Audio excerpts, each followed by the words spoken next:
আসসালামু আলাইকুম। আজকে আপনাদের সাথে একটা গল্প শেয়ার করব। আমার মা আমার জন্য কতটা কষ্ট করে এই জিনিসটা আমি আজকে আপনাদের সাথে শেয়ার করব। আজকে আম্মুর সাথে আমিও গিয়েছিলাম গরুর দুধ আনতে। তা আমি যতবার জয়পুরহাট থেকে আমি রাজশাহীতে আসি, ততবার আম্মু আমাকে প্রায় ৫-৬ লিটার গরুর দুধ পাঠায়। তো আমি কোনোবারই আম্মুর সাথে এরকম গরুর দুধ নেওয়ার জন্য কোনোবারই যাই না। যখন আমাদের পাশের পাড়াতে যখন আম্মু গরুর দুধটা পায় না, তখন আম্মু এইভাবে ঘুরে বেড়ায়। দেখুন কত দূর গিয়েছি, এটা আমাদের ৫ চক রাস্তা ধরে আমাদের পাড়া পার হয়ে পাশের পাড়াতে এভাবে জমিতে ওই যে গার্লস স্কুল দেখছেন, নতুন গার্লস স্কুল, সেই গার্লস স্কুলের পাশে একটা বাড়ি আছে। ওখানে ওনারা একদম পাইকারিভাবে খাঁটি গরুর দুধ বিক্রি করে। আসলে বাজার থেকে কিনতে গেলে তো খাঁটি গরুর দুধ পাওয়া যায় না। আর আমার মায়ের কথা, আমি একটু কষ্ট করি, তারপরেও আমি খাঁটি যেন গরুর দুধটা পাই। তো এর জন্য দেখুন, এই যে জমি টমি পার হয়ে এই যে এই বাসাতে এখন যাব গরুর খোঁজ নিতে, গরুর দুধ পাওয়া যাবে কিনা। কারণ রোজার মধ্যে ছিল তখন, রোজার মধ্যে কিন্তু গরুর দুধ পাওয়া খুব টাফ। আর ঈদের আগে তো অনেক টাফ, ঈদের পরে আবার অ্যাভেলেবেল সবসময় পাওয়া যায়।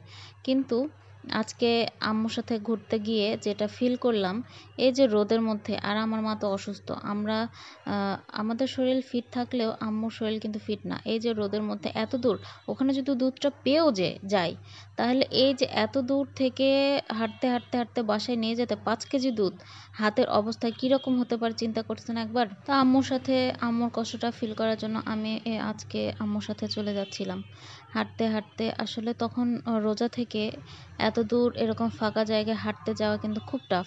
আমরা ওই যে কোণা থেকে আসছিলাম, এখন প্রায় চলে এসেছি এই যে গার্লস স্কুল, প্রায় চলে এসেছি। এখন এই গার্লস স্কুলের পাশে যে বাড়িটা, ওই বাড়িটাতে এখন খোঁজ নিতে যাব।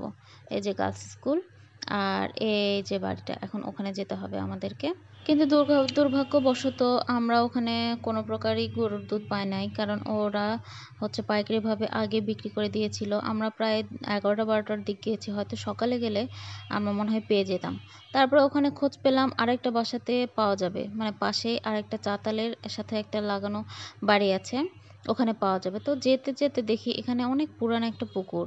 তো ওখানে আসলে পেয়েছি, এই যে এখানে আমরা এই বাড়িটাতে গরু পালে, ওরাও বিক্রি করে। তো ফাইনালি ওখানে আমরা গরুর দুধটা পেয়ে গেছি, অর্ডার দিয়ে গেলাম। ওনারা এখন প্রায় ৩টা-৪টার দিক বোতল রেখে এসেছি, ওনারা ভরে রাখবে, আবার পরে এসে সেই বোতলগুলো আমাদেরকে নিয়ে যেতে হবে। তো দুর্ভাগ্যবশত ওখানে মাত্র 2 লিটার দুধ পেয়েছি, আর আমার মা আমাকে 5 লিটারই দিবে। পরে ওখানে দুধ 2 লিটার ঠিক করে আবার আমরা চলে গিয়েছিলাম আরেকটা বাসায়। ওই পাড়াটার নাম বলে মণ্ডলপাড়া। তো মণ্ডলপাড়ার আরেকটা বাসায় গিয়ে দেখি, এই যে এখানে ওনারা দুধ দোয়াচ্ছে, কিন্তু ওনারা আসলে দিতে পারবে না, তার কারণ ওনারা আগেই বাজারে অর্ডার নিয়েছিল, ওনাদেরকে সেল করে দিয়েছে যে দুধ দোয়াচ্ছে, এখন এই সব দুধগুলো বাজারে পাঠায় দিবে। তো উনি আবার খোঁজ দিল পাশের বাসাতে দুধ পাওয়া যেতে পারে। তো ফাইনালি আমরা এই পাশের বাসায় গিয়ে আমরা বাকি 3 লিটার দুধ পেয়েছি। তাহলে চিন্তা করেন, 5 লিটার দুধের জন্য কয়টা বাড়ি আর কয়টা পাড়া খুঁজতে হলো। 2টা পাড়া আর 4টা বাড়ি খোঁজ পাওয়ার পরে পেলাম।